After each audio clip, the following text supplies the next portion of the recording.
Hello everyone, welcome back to my channel. Thank you so much for watching. My name is Dr. Ritu Dayma. Welcome you all. आज की इस video में जैसे आपने title देख लिया होगा वीडियो का 55 अफोरिज्म जो है उसको मैं फिर से समझा रही हूँ क्योंकि इस पर्टिकुलर अफोरिज्म में काफी सारी वैसे ये बहुत सिंपल अफोरिज्म है but still I am taking it once more for you guys.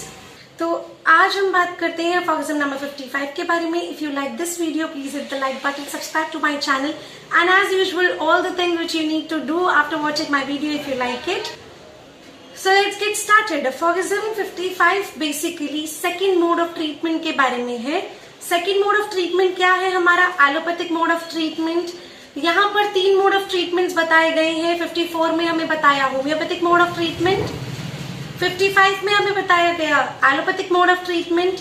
56 में हमें बताया गया एंटीपैथिक मोड ऑफ ट्रीटमेंट और 56 के ही फुटनोट में हमें समझाया गया है आइसोपैथिक मोड ऑफ ट्रीटमेंट. आइसोपैथी जो है वो मैं नेक्स्ट वीडियो में लेने वाली हूँ. दैट मीन्स इसका फुटनोट अफोरिज्म नंबर 56 का. तो आज हम बात करते हैं एलोपैथिक मोड ऑफ ट्रीटमेंट के बारे में which is aphorism number 55. Now doctor Hahnemann हमें क्या समझा रहे हैं? The second mode of employing medicine in disease, the allopathic और heteropathic, इसके 2 नाम बता दिए हैं, एलोपैथी है या heteropathy है. हीट्रो का मतलब क्या होता है? डिसिमिलर. तो यहाँ पर second mode of employing medicine एक डिजीज में क्या हो सकती है? आप डिसिमिलर वे से किसी को ट्रीट करें without any pathological relation to what is actually disease in the body. अब यहाँ पर बहुत सारे लोगों को कंफ्यूजन है कि जनरली क्या होता है जब यू विजिट एलोपैथ तो आपको वो बहुत अच्छे से बहुत सारे टेस्ट कराते हैं, आपकी डिजीज को डायग्नोस करते हैं और उस डिजीज को डायग्नोस करने के बाद पैथोलॉजिकल सारे टेस्ट करने के बाद जो आपकी पैथोलॉजी आती है उसका वो ट्रीटमेंट करते हैं, राइट. तो अब यहाँ पर बहुत सारे लोगों को कंफ्यूजन ये है कि यहाँ पर ऐसे क्यों लिखा है without any pathological relationship to what is actually disease in the body. यहाँ पर डॉक्टर हानेमैन, क्योंकि अब आप लोग जो भी मेरे चैनल से जुड़े हुए हैं या जो होम्योपैथी के लर्नर्स हैं वो हमेशा अच्छे से अभी तक समझ चुके होंगे कि होम्योपैथी जो है it's a very vast subject और उसके डीप एंड बहुत कुछ है. जैसे माइजम्स के बारे में पढ़ा, जैसे बहुत कुछ डिटेलिंग पढ़ी हमने कि एक डिजीज के होने का कारण क्या होता है, राइट. तो जब हमने ये जाना कि डिजीज होने का कारण क्या होता है, स्पेशली द क्रॉनिक वंस, जब उनका कारण क्या होता है या वो बार बार वापस क्यों आते हैं, उनकी रेकरेंसेस क्या होती हैं, क्यों होती हैं, तो उसके बाद हमने समझा था कि माइजम एक बहुत इंपॉर्टेंट फैक्टर है. जब तक हम उसको नहीं हटाएंगे बॉडी से तब तक हम उस पेशेंट को क्योर नहीं कर सकते. आपकी बॉडी में एग्जैक्टली क्या डिजीज है या आपको क्या परेशानी है, उस डिजीजेस तक बिना पहुंचे एक pathological relationship is not to diagnose a disease. जो आपने टेस्ट करा लिया और उसके बेसिस पर आपने जो डायग्नोस हुआ उसका वो आपका पैथोलॉजिकल रिलेशनशिप यहाँ डॉक्टर हानेमैन नहीं कह रहे हैं because doctor Hahnemann was also allopath first और फिर उन्होंने होम्योपैथी की जो है शुरुआत की, उसको डिस्कवर किया. क्यों किया? क्योंकि वो एलोपैथिक मोड ऑफ ट्रीटमेंट से बिल्कुल भी सेटिस्फाइड नहीं थे. उन्हें पता था कि जो भी टेस्ट करने के बाद डिजीज निकल रहा है और उसके बाद जो बीमारी के लिए दवा दे रहे हैं वो एक्चुअल में डिजीज है ही नहीं. डिजीज तो समवेयर जो है वो सप्रेस करते गए, वो अंदर चला गया. अब यहाँ पर कह रहे हैं without any pathological relationship to what is actually disease in the body. यहाँ पर रिलेशनशिप बेसिकली किसका, एक कोई लॉ नहीं है डिफाइंड. हम जब होम्योपैथी पढ़ते हैं, जब हम एंटीपैथी पढ़ते हैं, कोई भी हम mode of treatment, mode of disease, mode of treatment पढ़ रहे हैं तो हमने हमेशा देखा एक डिफाइंड लॉ है उसके पीछे. उसमें सिमिलिया सिमिलिबस क्यूरेंटर है, एंटीपैथी में कॉन्ट्रारिया कॉन्ट्रारिस है. तो एक डिफाइंड लॉ पर ये दोनों जो सिस्टम्स हैं काम करते हैं.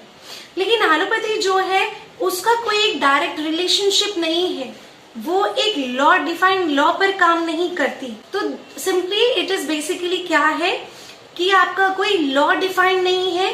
तो एलोपैथी में जब कोई लॉ डिफाइंड नहीं है तो इसलिए डिजीज जो शरीर है उसके अंदर उनका लिवर डिजीज है, उनका किडनी डिजीज है ये सब तो देखा और उसको उन्होंने उसके लिए ट्रीटमेंट भी दिया, पर फिर रेकरेंसेस हुए तो पता चला कुछ और, स्किन पे इरप्शंस हुए, दबा दिया, पता चला अंदर कुछ 5 साल बाद कुछ और परेशानी हुई।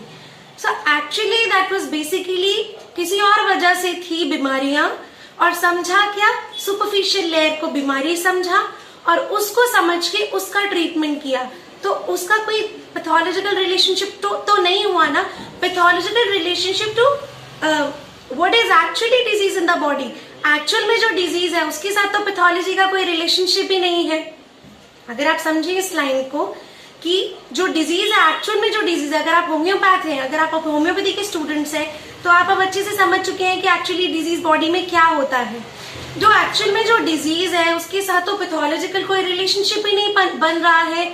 जिस हिसाब से मेडिसिन दिए जा रहे हैं, हाइपर एसिडिटी है, प्रोटोन पंप इनहिबिटर दे दिया तो एसिड सिक्रीशन ही कम हो रहा है, तो एसिडिटी फील नहीं हो रहा पेशेंट को, 6 घंटे 8 घंटे एसिडिटी फील नहीं हो रहा पेशेंट को, तो दैट मीन्स वो क्योर तो नहीं ना।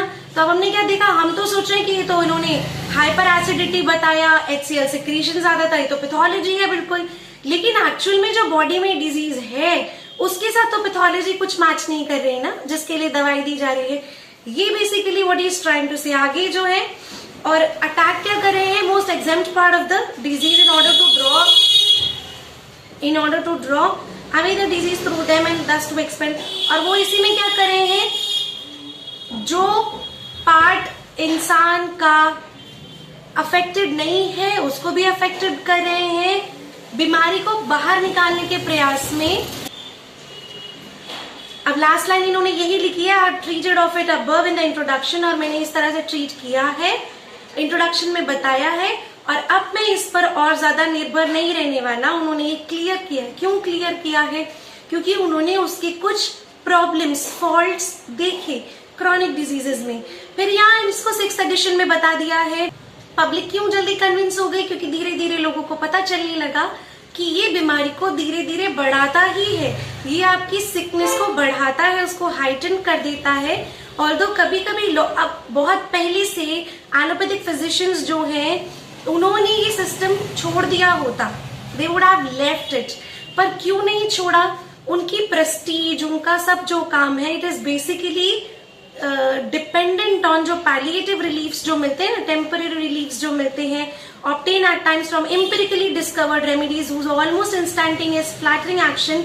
तो जो पैलिएटिव, अचानक से जो प्रॉब्लम दबी और उससे जो तुरंत पेशेंट को बहुत अच्छा रिलीफ मिला after an injection, after a pain killer, जो रिलीफ मिला उससे पेशेंट का कॉन्फिडेंस उन्होंने जब पाया, तो इसलिए ये अभी तक ये सिस्टम अभी तक इतने अच्छे से चलता आ रहा है। Palliative obtain by at times from empirically discovered, empirically by experiments, देते गए एक्सपेरिमेंट्स, आइडियाज के बेसिस पर नहीं, एक्सपेरिमेंट्स के बेसिस पर जो उन्होंने रेमेडीज डिस्कवर की, उनको जब दिया तो बहुत अच्छे से कोई भी प्रॉब्लम का, एक्यूट प्रॉब्लम को पैलिएट कर दिया, उनका दर्द कम कर दिया, उनका पेन जब कम हुआ, उनकी रैशेज, उनकी इचिंग एकदम से कम हुई, बहुत आराम मिला, तो वो तुरंत जो टेम्पररी रिलीफ मिला उसकी वजह से उन्होंने पब्लिक का कॉन्फिडेंस गेन किया, लंबे समय से गेन करते आ रहे हैं। लेकिन अब बहुत सारे लोग समझ चुके हैं कि इस तरह से वो कॉन्फिडेंस तो गेन कर लेते हैं, लेकिन ऑन अ लॉन्ग रन ये जो है आपकी बीमारियों को बढ़ाता है। This is not the system of medicine for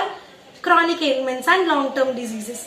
तो यही है, आई होप आपको अभी क्लियर हो गया होगा अच्छे से। अगर अब भी आपको इसमें कुछ इश्यूज हैं तो फिर मैं लेटर कुछ वीडियोस डालूंगी जिससे कि आपको ये कंसेप्ट इस अफोरिज्म के थ्रू नहीं, कुछ और टॉपिक्स के थ्रू ये वाला अफोरिज्म मैं क्लियर करने की कोशिश करूंगी, या ये कंसेप्ट क्लियर करने की कोशिश करूंगी। Please comment below if you like this video and subscribe to my channel if you haven't subscribe it till yet. Next video जो ऑर्गेनॉन ऑफ मेडिसिन की आएगी वो आइसोपैथी के बारे में होगी, and it's going to be wonderful and very interesting. So stay tuned, stay connected with homeopathy. Bye bye.